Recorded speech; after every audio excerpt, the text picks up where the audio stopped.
Hello বন্ধুরা, সবাইকে স্বাগত আজকের একটি গুরুত্বপূর্ণ ভিডিওতে। তো দেখো, আজকে একটি এসএসসি জিডির 2025-এর গুরুত্বপূর্ণ আপডেট তোমাদের সামনে এখানে কিন্তু নিয়ে এসেছি।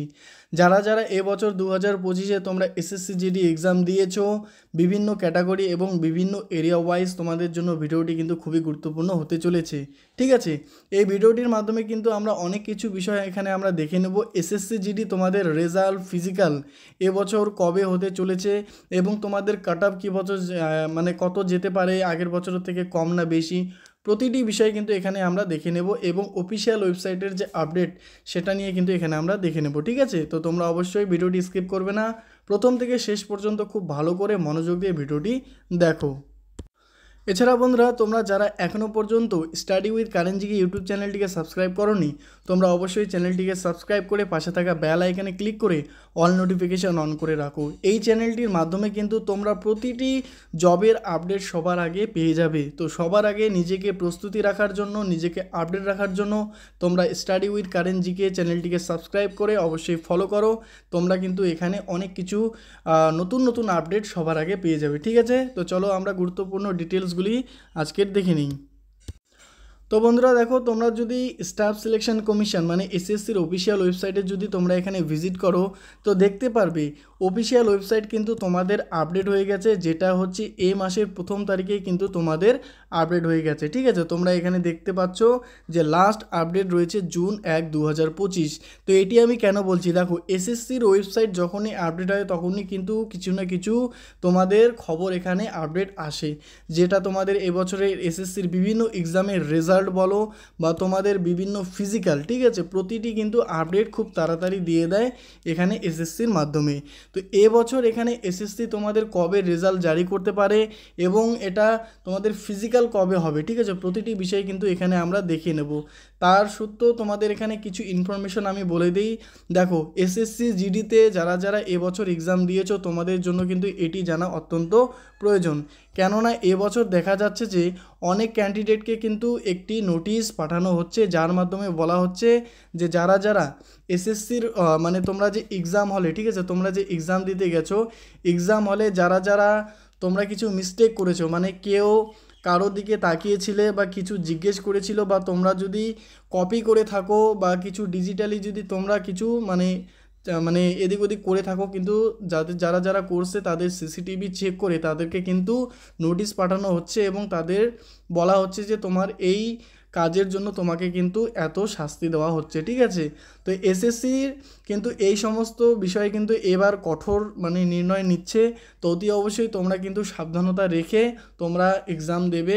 তুমি যখন এক্সাম দিতে যাবে তোমার কম্পিউটার চোখের সামনে থাকবে, তুমি শুধু তোমারটাই দেখবে, এদিক ওদিক একদম ঝাঁকাঝাঁকি করবে না। ঠিক আছে, তো অবশ্যই তোমরা ভালো করে এই বিষয়গুলি মাথায় রাখবে, নাহলে কিন্তু তোমরা হচ্ছে তোমাদেরকেও এই নোটিশ আসতে পারে, তোমাদেরও এক্সাম ক্যান্সেল হতে পারে। অনেকে দেখো 2 বছর থেকে 7 বছর পর্যন্ত কিন্তু তোমাদের হচ্ছে এখানে স্টুডেন্টদের মানে ব্যান্ড করে দিচ্ছে এসএসসি। ঠিক আছে, এসএসসির কোনো এক্সাম তারা দিতে পারবে না। তো অতি অবশ্যই তোমরা তোমাদের মেইল চেক করো যে তোমাদের কারো কাছে এই ধরনের কোনো নোটিফিকেশান এসেছে নাকি এসএসসির থ্রু থেকে। যদি এসে না থাকে তাহলে খুব ভালো, এবং যদি এসে যায় তাহলে কিন্তু তোমাদের জুনের, ঠিক আছে, জুনের মাসের 6 তারিখের আগে কিন্তু তোমাদের এসএসসির যে কোনো অফিসে গিয়ে তোমাকে যোগাযোগ করতে হবে এবং সেখানে তোমার সমস্যার সমাধান করতে হবে। যদি তোমরা না করো তাহলে কিন্তু তোমাদের দেখবে যে আগামী 7 বছর পর্যন্ত তোমরা কিন্তু কোনো এক্সাম দিতে পারবে না। তো অবশ্যই এই সমস্ত বিষয় কিন্তু তোমাদের 6 জুন পর্যন্ত অ্যানালিসিস চলছে, 6 জুনের আগে তোমাদেরকে প্রেজেন্ট হতে হবে যাদের মেল আসছে। ঠিক আছে, তো বন্ধুরা এখান থেকেই কিন্তু আমরা বলতে পারি যে এবছরের যে রেজাল্ট সেটা কিন্তু তোমাদের একটু আরও ডিলে হতে পারে, কেননা এই সমস্ত কিছু যে সমস্যা দাঁড়াচ্ছে এই সমস্যাগুলোর জন্য এসএসসি আগে স্টুডেন্টদেরকে যাচাই করবে, তাদের কাছে পরামর্শ এবং তাদেরকে সব কিছু বোঝানোর পর তারা হচ্ছে আবার লিস্ট করবে এবং রেজাল্ট পাবলিশ করবে। তো হয়তো একটু ডিলে হতে পারে, মানে তোমরা 10 থেকে 15 দিন কিন্তু দেখতে পারো যে এবছর ডিলে হতে পারে। ঠিক আছে, তো ওয়েবসাইট আপডেট হয়েছে 1 তারিখে, তো ঠিক 10 তারিখ থেকে 15 তারিখের মধ্যে কিন্তু রেজাল্ট আসতে পারে। ঠিক আছে, এটি কিন্তু আমরা এক্সপেক্টেড করতে পারি, কেননা এসএসসির অফিসিয়াল আপডেটের পর এইভাবেই কিন্তু রেজাল্ট তারা প্রকাশ করে। ঠিক আছে, এছাড়াও কী কী বিষয় রয়েছে আমরা চলো দেখে নেই। তো অতি অবশ্যই এই গুরুত্বপূর্ণ বিষয়টি তোমরা কিন্তু মনে রাখবে। তো দেখো আজকের ভিডিওটির মূল টপিক যেগুলি তোমাদের আগে বলে দিই। দেখো ওয়েবসাইট আপডেট তোমাদের আমি বলেই দিলাম, রেজাল্ট যেটা, ঠিক আছে, রেজাল্টও আমি তোমাদের এই ভিডিওটিতে বলে দেবো। তো তোমরা অবশ্যই ভালো করে দেখো। ফিজিক্যাল নিয়ে আমরা আলোচনা করব, 2025-এর কম্পিটিশান দেখে নেব, তারপরে 2025-এর ফিজিক্যাল টাইপ কীরকম থাকবে, নর্মাল আর ডিজিটাল, ঠিক আছে, মানে 2024-এ নর্মাল হয়েছিল, এবছর তোমাদের ডিজিটাল হওয়ার সম্ভাবনা রয়েছে। তো সেটা কি, সেটাও আমরা দেখে নেব। পিএসটি, পিইটি এবং পিএসটির অল ডিটেলস এখানে দেখে নেব। রানিং কি পরিবর্তন হবে সেটা দেখে নেব। আরএফআইডি চিপ কি এবং ইম্পর্টেন্ট কী কী ডকুমেন্ট তোমাদের লাগবে, প্রতিটি বিষয় কিন্তু এখানে আমরা দেখে নেব। তো ফিজিক্যালের আগে তোমাদের এই সমস্ত বিষয় অত্যন্ত জানা প্রয়োজন। তো তোমরা ভিডিওটি অবশ্যই স্কিপ করবে না, প্রথম থেকে শেষ পর্যন্ত একদম মনোসহযোগকারে তোমরা দেখো, ঠিক আছে। তো দেখো বন্ধুরা, এখানে যদি তোমাদের আমি প্রথমে আগে বলি যে এই বছর ফিজিক্যাল সেটি ডিজিটালি হওয়ার সম্ভাবনা কতটা রয়েছে। তো দেখতে পাচ্ছ এখানে কিন্তু একটি সিআরপিএফের থ্রু থেকে একটি নোটিশ জারি করা হয়েছে, যেখানে বলা রয়েছে, যেখানে দেখতে পাচ্ছ সিআরপিএফের থ্রু থেকে, ঠিক আছে, এখানে দেখো তোমাদের ফিজিক্যাল এফিসিয়েন্সি টেস্ট মানে তোমাদের পিইটি, এগুলি কিন্তু আরএফআইডি চিপের মাধ্যমে এবছর হবে। দেখো CCTV recording of entered PET and PST process, ঠিক আছে, সব কিছু কিন্তু এবছর ডিজিটালি হওয়ার সম্ভাবনাটা অনেকটা রয়েছে। এছাড়াও এখানে দেখো নেম অফ অ্যাক্টিভিটি মানে তোমাদের যে সমস্ত সেন্টারে তোমাদের হচ্ছে ফিজিক্যাল হবে, সেই সেন্টারগুলিতে কী কী জিনিস থাকছে, এখানে 5টি লিস্ট দেওয়া আছে কী কী বিষয়ের মাধ্যমে তোমাদের সেখানে ফিজিক্যাল করানো হবে, ঠিক আছে। তো দেখো আরএফআইডি এবং সিসিটিভি ইউজ করা হবে, এই প্রতিটি বিষয় তোমরা কিন্তু স্ক্রিনশট নিয়ে তোমরা এখানে দেখে নিতে পারো। প্রতিটি বিষয় কিন্তু তোমাদের জানা অনেকটা প্রয়োজন এবছর, ঠিক আছে। তো চলো নেক্সট আমরা দেখে নিই যে গুরুত্বপূর্ণ বিষয়গুলি রয়েছে। তো দেখো এবার তোমাদের বলি ইম্পর্টেন্ট ডকুমেন্টস কী কী লাগবে। এসএসসি জিডিতে ফিজিক্যালের সময় তোমাদের যে সমস্ত ফাইনাল ডকুমেন্ট মানে এই সমস্ত কিছু ডকুমেন্ট লাগবে, সেগুলি তোমরা ভালো করে দেখে নাও। তো দেখো প্রথমে কিন্তু তোমাদের অ্যাডমিট কার্ড লাগবে। তোমাদের যখন রেজাল্ট পাবলিশ হবে, রেজাল্টের পর কিন্তু তোমাদের হচ্ছে অ্যাডমিট কার্ড দেওয়া হবে ফিজিক্যালের জন্য, সেটি তোমরা অবশ্যই ডাউনলোড করে 2 কপি রাখবে। এবং আইডি হিসেবে তোমরা Aadhaar card, PAN card, driving licence বা ভোটার আইডি এখানে দিতে পারো। প্রতিটি তোমাদের যে কোনো একটি আইডি কার্ড যেটা দেবে সেটাতে যেন স্পষ্ট তোমার ছবি, তোমার নাম, তোমার ঠিকানা, তোমার বাবা মার নাম যেন স্পষ্ট থাকে, ঠিক আছে, কোনো যেন ভুল ত্রুটি না থাকে, অবশ্যই এগুলি মাথায় রাখবে। যদি কোনো ভুল ত্রুটি থেকে থাকে তাহলে তোমরা অবশ্যই এখন সময় আছে, তোমরা এগুলি সমাধান করে রাখো, ঠিক আছে। এছাড়াও তোমাদের আধার কার্ডের কিন্তু তোমাদের বায়োমেট্রিক ভেরিফিকেশনটা অবশ্যই চেক করে রাখবে, কেননা ফিজিক্যালে গিয়ে তোমাদের আগে কিন্তু বায়োমেট্রিক ভেরিফিকেশন করবে, মানে তুমি হও কি না তার জন্য কিন্তু তোমার ফিঙ্গারপ্রিন্ট চেক করবে। তো অবশ্যই তোমরা তোমাদের আধার কার্ড কিন্তু তোমরা বায়োমেট্রিক ভেরিফিকেশান আপডেট করে রাখো, ঠিক আছে। নেক্সট কিন্তু তোমাদের হচ্ছে কোয়ালিফিকেশান, যেখানে 10 মার্কশিট প্লাস হচ্ছে তোমাদের সার্টিফিকেট লাগবে। এবং যারা 12 পাস করেছো তোমরা 12-এর মার্কশিট ও সার্টিফিকেট নিয়ে যেতে পারো। এবং যারা গ্র্যাজুয়েশন পাস করেছো তোমরা গ্র্যাজুয়েশনের সার্টিফিকেট নিয়ে যেতে পারো। নেক্সট কি দেখো, নেক্সট হচ্ছে তোমাদের ডোমিসাইল সার্টিফিকেট। তো অবশ্যই কিন্তু তোমাদের ডোমিসাইল সার্টিফিকেট বানাতে হবে, এবং যাদের রয়েছে তাদের ঠিক রয়েছে, তোমরা কিন্তু ডোমিসাইল সার্টিফিকেট স্টেট লেভেলের তোমরা অবশ্যই বানিয়ে রাখবে, একটু 2 কপি জেরক্স রাখবে। নেক্সট হচ্ছে তোমাদের কাস্ট সার্টিফিকেট, তোমরা যারা এসসি এসটি এবং ওবিসি ইডাব্লিউএস তোমাদের কাস্ট সার্টিফিকেট লাগবে। এখানে কিন্তু তোমাদের কাস্ট সার্টিফিকেট সেন্ট্রাল ফরম্যাটে লাগবে, ঠিক আছে, কেননা এসএসসি জিডি একটি সেন্ট্রাল গভর্নমেন্ট জব। তো এখানে কিন্তু তোমাদের স্টেট কাস্ট সার্টিফিকেট দিলে হবে না, এখানে তোমাদের কাস্ট সার্টিফিকেট সেন্ট্রাল ফরম্যাটে লাগবে, ঠিক আছে। তো অতি অবশ্যই যাদের রয়েছে তাদের ঠিক রয়েছে, যাদের নেই তোমরা অবশ্যই বানিয়ে রাখো, তোমাদের বিডিও বা এসডিও অফিসে গিয়ে কিন্তু তোমরা এটা বানিয়ে নিতে পারবে। নেক্সট দেখো কী বলেছি, যে self attested by all documents, প্রতিটি ডকুমেন্টসে তোমার নিজের সিগনেচার করতে হবে, plus 6 copy passport size photo রাখতে হবে, একদম পরিষ্কার পরিচ্ছন্ন photo, colourful. All certificate 2 copy set, প্রতিটি সার্টিফিকেটে তোমরা 2 কপি করে সেট রাখবে, যেন একটি হারিয়ে গেলে অন্যটি তোমার কাজে আসে। নেক্সট হচ্ছে এনসিসি সার্টিফিকেট, এনসিসি সার্টিফিকেট অবশ্যই তোমরা রাখবে, এনসিসিতে অনেক কিন্তু ছুট রয়েছে। আরেকটি সার্টিফিকেট তোমাদের বলি, সেটা হচ্ছে প্যারেন্টস ডকুমেন্ট, ঠিক আছে।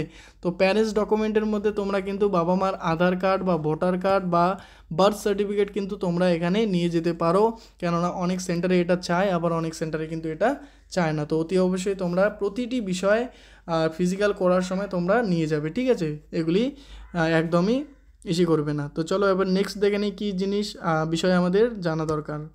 তো দেখো এবার তোমাদের বলে দিই কম্পিটিশান কীরকম রয়েছে 2025-এর ক্ষেত্রে। তো দেখো এখানে 2018 থেকে 2024-25 পর্যন্ত ডেটাগুলি রয়েছে।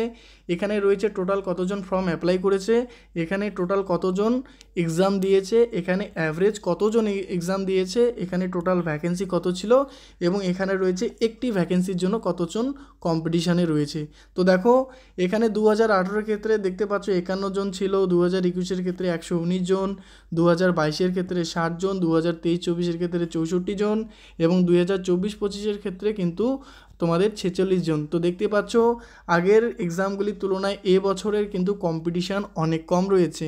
এর পিছনে কি কারণ দেখো, এখানে 54 লক্ষ প্লাস স্টুডেন্ট অ্যাপ্লাই করেছিল, কিন্তু 25 লক্ষ প্লাস স্টুডেন্ট সিবিটি এক্সাম দেয়, মানে 45% স্টুডেন্ট শুধুমাত্র সিবিটি এক্সাম দেয়, এবং ভ্যাকেন্সি রয়েছে দেখো 53,690। তো এবছর কিন্তু তোমাদের কম্পিটিশান অনেক কম রয়েছে। তো তোমরা যারা যারা এবছর খুব কম নম্বর পেয়েছো, মানে তোমরা যারা 50+ পেয়েছো বা 55 পেয়েছো, তোমরা কিন্তু অবশ্যই ফিজিক্যালের জন্য প্রিপারেশন করো, ঠিক আছে? এবছর কম্পিটিশান অনেকটা কমতে পারে। তো বন্ধুরা এবার দেখো তোমাদের সামনে এখানে আলোচনা করছি রেজাল্ট এক্সপেক্টেড ডেট। তো দেখো তোমাদের আগেই আমি বলে দিলাম যে ওয়েবসাইট আপডেট হওয়ার পরে কিন্তু 10-15 দিনের মধ্যে রেজাল্ট চলে আসে, কিন্তু এসএসসিতে এখন তোমাদের যেহেতু যারা যারা ভুল ত্রুটির জন্য তাদেরকে হচ্ছে মেল করা হচ্ছে যে তোমরা 6 তারিখের এগিয়ে এসে তোমাদের ভুলটা সংশোধন করে নাও। তো তার জন্য হয়তো একটু ডিলে হতে পারে, কিন্তু আমরা এখনও পর্যন্ত কোনো অফিসিয়াল নোটিশ পাইনি যেখানে আমরা বলতে পারবো যে এত তারিখেই ফাইনাল রেজাল্ট পেশ করবে। কিন্তু আমরা এখানে প্রিভিয়াস ইয়ার ডেটার ওপর বেস করে কিন্তু এখানে আইডিয়া করতে পারি। তো দেখো এখানে আমরা দেখে নেই।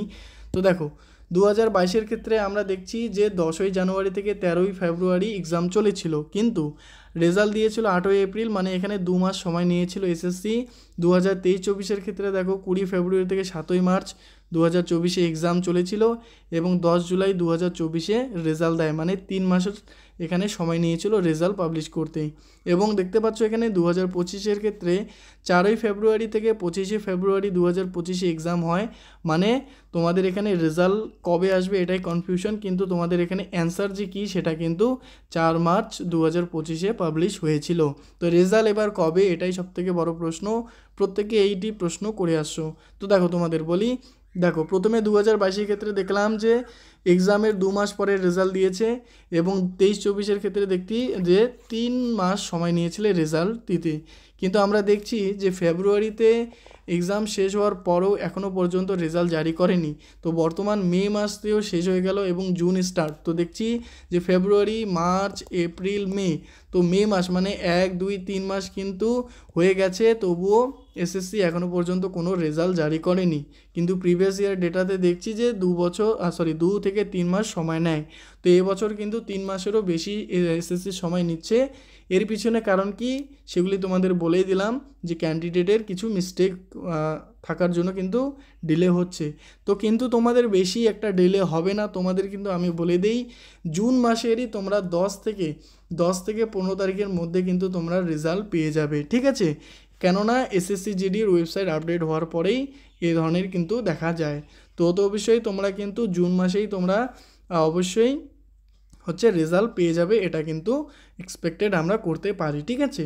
তো আশা করি তোমরা বুঝতে পেরেছো প্রতিটি বিষয়। যদি তোমরা বুঝতে পারো এবং তোমাদের যদি এই সমস্ত কিছু বিষয়গুলি কাজের মনে হয়, তোমরা অবশ্যই কিন্তু একটি লাইক করে দিও, চ্যানেলটিকে সাবস্ক্রাইব করে নিও।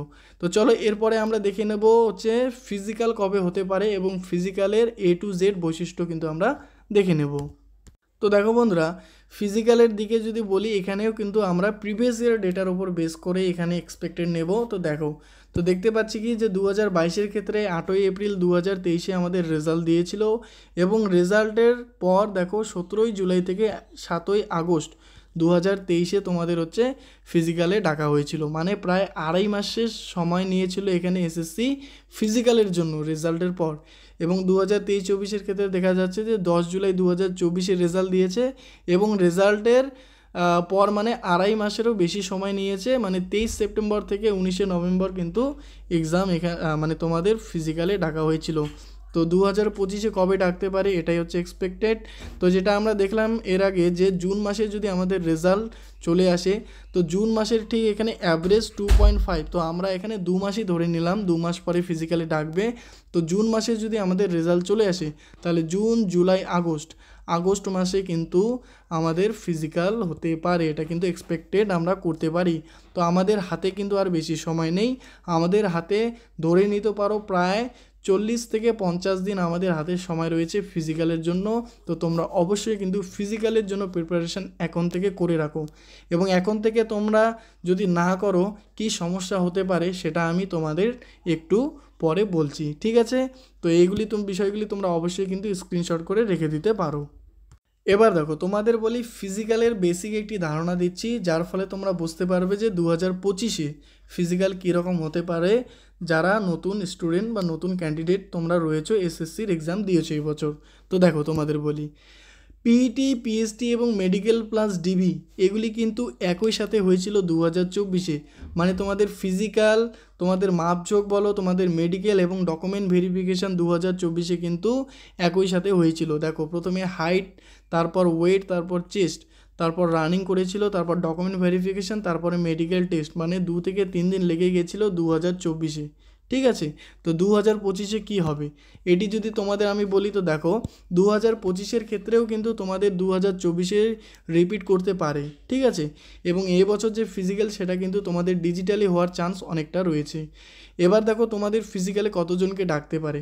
তো আগের বছরে দেখেছি যে পার ভ্যাকেন্সি 8 জন করে ডাকছিল।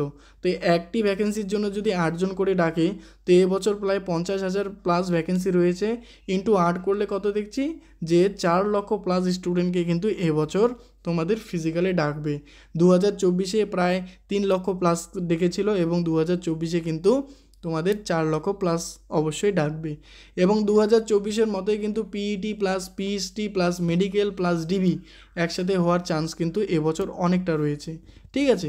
নেক্সট দেখো তোমাদের এখানে পিএসটি মানে ফিজিক্যাল স্ট্যান্ডার্ড টেস্টে কী তোমাদের কিভাবে করবে তোমাদের বলি। দেখো হাইটের ক্ষেত্রে তোমাদের কিন্তু এখানে ডিজিটালি মাপা হবে, ঠিক আছে? বিভিন্ন ক্যাটাগরি ওয়াইজ কিন্তু তোমাদের হাইট থাকে, এবং সেই হাইটের মধ্যেই কিন্তু তোমাদের এখানে নিয়োগ করা হয়। কিন্তু 2024-এর ক্ষেত্রে অনেকে কমেন্ট করেছিলে যে এই সেন্টারে আমাদের হাইট কমিয়ে দিচ্ছে, যার জন্য আমরা সিলেক্ট হতে পারিনি। তো দেখো তোমাদেরকে বলি এই বছর কিন্তু ডিজিটালি হওয়ার ফলে তোমাদের যে অ্যাকুরেট মাপ তোমরা কিন্তু সেটাই থাকবে, এবং তোমাকে কেউ বের করতে পারবে না, ঠিক আছে? এবং চলো তোমাদের আমি দেখিয়ে দিই যে তোমাদের পিএসটিতে মানে হাইট, ওয়েট, চেস্ট কী রয়েছে তোমাদের দেখিয়ে দিচ্ছি। সব কিছু তোমাদের চেস্ট বলো, তোমাদের ওয়েট বলো, সব কিছু কিন্তু এবছর ডিজিটালি মাপা হবে, ঠিক আছে? তো চলো তোমাদেরকে দেখাই দেই যে তোমাদের এবছর কী কী ক্যাটাগরি রয়েছে, এবং তোমাদের কী কী মানে কত সেন্টিমিটার লাগবে চেস্ট, হাইট, ওয়েট সব কিছু আমি দেখাই দিচ্ছি অফিসিয়াল নোটিফিকেশানের দ্বারা। তো দেখো এখানে প্রথমে তোমাদের এখানে পিএসটি মানে ফিজিক্যাল স্ট্যান্ডার্ড টেস্ট, এখানে দেখো হাইট কত রয়েছে এবং তোমাদের হচ্ছে কত কি ছুট রয়েছে, ঠিক আছে? বিভিন্ন ক্যাটাগরি ওয়াইজ এখানে রয়েছে, তোমরা অবশ্যই মনোযোগ দিয়ে দেখো মেল ক্যান্ডিডেট তোমাদের কিন্তু 170 সেন্টিমিটার লাগবে হাইট, ফিমেলের ক্ষেত্রে কিন্তু 157 সেন্টিমিটার, ঠিক আছে? এছাড়া দেখো এখানে কিন্তু তোমাদের রিল্যাক্সেশন রয়েছে। তো রিল্যাক্সেশন বিভিন্ন ক্যাটাগরি ওয়াইজ রয়েছে, এখানে তোমরা বিভিন্ন ক্যাটাগরি ওয়াইজ দেখে নাও যে তোমাদের কততে এবছর হয়ে যাবে। দেখো শিডিউল ট্রাইব, যারা নর্থ ইস্টার্ন থেকে রয়েছে, এখানে প্রতিটি বিষয় কিন্তু রয়েছে, এবং এদিকে মেল এবং ফিমেল তোমাদের হাইট রয়েছে। তো অবশ্যই তোমরা এখানে স্ক্রিনশট করে নিয়ে ভালো করে দেখে নিতে পারো, ঠিক আছে? এরপরে দেখো এখানে প্রতিটি বিষয় কিন্তু রয়েছে, তোমরা অবশ্যই এগুলি স্ক্রিনশট করে নিয়ে রেখে দিবে, ঠিক আছে? নেক্সট দেখো চেস্টের ক্ষেত্রে, তো দেখো চেস্টের ক্ষেত্রে দেখো এখানে তোমাদের আনএক্সপ্যান্ডেড মানে নর্মালি তোমাদের কিন্তু 80 সেন্টিমিটার লাগবে, এবং মিনিমাম এক্সপেনশন তোমাদের হচ্ছে 5 সেন্টিমিটার, কিন্তু এখানে কিন্তু ফিমেলদের কোনো কিছু চাওয়া হয়নি, ঠিক আছে? নেক্সট দেখো এখানে তোমাদের চেস্টের ক্ষেত্রেও তোমাদের হচ্ছে রিল্যাক্সেশন রয়েছে বিভিন্ন ক্যাটাগরি ওয়াইজ। এখানে দেখতে পাচ্ছ যে অল ক্যান্ডিডেট যারা শিডিউল ট্রাইব তোমাদের 76 সেন্টিমিটার লাগবে, এবং 5 সেন্টিমিটার ফোলাতে হবে। প্রত্যেক ক্ষেত্রে কিন্তু তোমাদের 5 সেন্টিমিটার ফোলাতে হবে। এবং যারা যারা তোমরা এই ক্যাটাগরি দেখো আসাম, হিমাচল প্রদেশ, জম্মু কাশ্মীর, লাদাখ তোমাদের 78 লাগবে, এবং এখানে গোর্খা মানে যারা নর্থ ইস্টার্ন স্টেট থেকে রয়েছে তোমাদের 77 সেন্টিমিটার লাগবে। প্রতিটি বিষয় কিন্তু এখানে রয়েছে, তোমরা অবশ্যই স্ক্রিনশট করে এগুলি রেখে দিতে পারো। এবং ওয়েটের ক্ষেত্রে দেখো তোমাদের কিন্তু এখানে হাইট এবং তোমাদের বয়সের ওপর নির্ভর করে ওয়েট তারা যাচাই করবে, ঠিক আছে। নেক্সট দেখো পিইটির ক্ষেত্রে মানে ফিজিক্যাল এফিসিয়েন্সি টেস্ট, তোমরা প্রত্যেকে জানো যে এসএসসি জিডিতে শুধুমাত্র রানিংটাই মেন, যেখানে দেখো 5 কিলোমিটার তোমাদের 24 মিনিটে পূরণ করতে হবে মেল ক্যান্ডিডেট, এবং ফিমেল তোমাদের 1600 মিটার 8.5 মিনিটের মধ্যে পূরণ করতে হবে। এগুলি দেখো 4 candidate other than those belong to Ladakh region, এবং দেখো যারা লাদাখ মানে ক্যান্ডিডেট, ঠিক আছে, তোমাদের জন্য এখানে 1600 মিটার 7 মিনিট মেল এবং 800 মিটার 5 মিনিট ফিমেল, ঠিক আছে। এটি হচ্ছে তোমাদের পিইটি। এবার দেখো এখানেই তোমাদেরকে আমি বলে দেখি যে এবছর ডিজিটালি হওয়ার ফলে কি সুবিধে এবং কি অসুবিধা হবে। তো দেখো এবছর কিন্তু তোমাদের RFID চিপ ইউজ করার মানে কথা রয়েছে, মানে রেডিও আইডেন্টিফিকেশান, ঠিক আছে। রেডিও আইডেন্টিফিকেশান এর মাধ্যমে কি হবে, তোমাদের প্রতিটি যে স্টেপ তোমরা কত মিনিটের মধ্যে তোমরা রানিং কোয়ালিফাই করছো সেটি কিন্তু কম্পিউটারের মাধ্যমে হিসেবটা রাখবে। মানে তোমাদের দেখবে যে তোমরা যখন মাঠের মধ্যে পৌঁছাবে, তোমাদের এখান থেকে ধরে নাও এটি 5 কিলোমিটার গ্রাউন্ড, এখান থেকে তোমরা যখন এখানে পৌঁছালে যে কত মিনিটের মধ্যে তুমি গ্রাউন্ডে মানে তোমার ফিনিশ করলে সেটি কিন্তু মিলি সেকেন্ডেরও হিসেব রাখবে। এখানে তোমাদের বলি 2024-এর ক্ষেত্রে কিন্তু 24 মিনিট হওয়া সত্ত্বেও 5 সেকেন্ড 10 সেকেন্ড এবং 15 সেকেন্ড পর্যন্ত ছাড় দিয়েছিল একটি সেন্টারে, যার জন্য 5 থেকে 10 জন ক্যান্ডিডেট কিন্তু রানিং কোয়ালিফাই করেছিল। কিন্তু 2025-এর ক্ষেত্রে এরকম কোনো সম্ভব নয়, কেননা ডিজিটালি হওয়ার ফলে কি হবে, তোমাদের কিন্তু 24 মিনিটের মধ্যেই ঢুকতে হবে, তোমরা এখানে 24.1 সেকেন্ডও বেশি পাবে না, যার জন্য এবছর কম্পিটিশান তোমাদের কমে যাবে। কেননা অনেক ক্যান্ডিডেট রানিংয়ে ফেল করবে এবার, ঠিক আছে, যেহেতু কোনো ছুট থাকবে না। এবং যারা প্রপার ফিজিক্যাল রানিং তোমরা প্র্যাকটিস করবে, তোমরা অবশ্যই কিন্তু রানিং কোয়ালিফাই করবে। এবং যারা তোমরা করবে না, তোমরা প্র্যাকটিস করবে না, তোমরা ছেড়ে দেবে, তাহলে কিন্তু তোমরা পারবে না এবছর, ঠিক আছে। কেননা কম্পিটিশান এবছর কিন্তু দেখতে পাচ্ছ অনেকটা কম রয়েছে, ঠিক আছে। তো আশা করি তোমরা বুঝতে পেরেছো যে ডিজিটালি হওয়ার ফলে কি হবে এবং তোমাদের এমনি যদি নর্মালি হয় তাহলে কীরকম হবে। কিন্তু ডিজিটালি হওয়ার ফলে সুবিধা কী কী, তোমাদের হাইট এবং ওয়েট এবং চেস্ট এগুলি কিন্তু একদম একুরেট হিসেবেই থাকবে, ঠিক আছে। তো চলো আমরা নেক্সট এবার দেখে নেব। তো দেখো তোমাদের আমি ডিজিটালি তো বলেই দিলাম যে RFID চিপ কি, রেডিও ফ্রিকোয়েন্সি আইডেন্টিফিকেশান, ঠিক আছে। মানে এখানে তোমরা যদি সংজ্ঞাটা দেখতে চাও তো দেখো এটি একটি বেতার যোগাযোগ পদ্ধতি, রেডিও ফ্রিকোয়েন্সি ব্যবহার করে কোনো বস্তু ও প্রাণীর ব্যক্তিকে শনাক্ত করে এবং ট্র্যাক করতে সাহায্য করে, ঠিক আছে। মানে তোমাদের যে ট্র্যাকের মধ্যে রানিং করবে সেটা কিন্তু এই RFID চিপের মাধ্যমে ট্র্যাক করবে, ঠিক আছে। তো আশা করি বন্ধুরা তোমরা প্রত্যেকে বুঝতে পেরেছো, প্রতিটি বিষয় তোমাদের জানানো উচিত, সেগুলি তোমাদের সামনে কিন্তু আমি তুলে ধরছি। তো তোমাদের যদি ভিডিওটি ভালো লাগে এবং এই ইনফরমেশনগুলি যদি তোমার কাজের মনে হয় তাহলে অবশ্যই কিন্তু একটি লাইক করে দিও, চ্যানেলটিকে সাবস্ক্রাইব করে দিও, পাশে থাকা বেল আইকনে ক্লিক করে অল নোটিফিকেশান অন করে রাখো। এবং তোমার যদি কোনো কোয়েশ্চেন থাকে তুমি অবশ্যই আমাকে কমেন্ট করো, আমি তোমাদের প্রত্যেকের কিন্তু উত্তর দেব। এবং আমরা কিন্তু চেষ্টা করব যে লাইভ ডিসকাশন করতে, তো আমি চেষ্টা করব লাইভ এসে তোমাদের সাথে তোমাদের প্রবলেম শোনা এবং তোমাদেরকে সলিউশন দেওয়ার কিন্তু আমি চেষ্টা করব, ঠিক আছে। তো আশা করি তোমরা বুঝতে পেরেছো প্রতিটি বিষয়। তো থ্যাংক ইউ সো মাচ সবাইকে ভিডিওটি দেখার জন্য। জয় হিন্দ, জয় ভারত।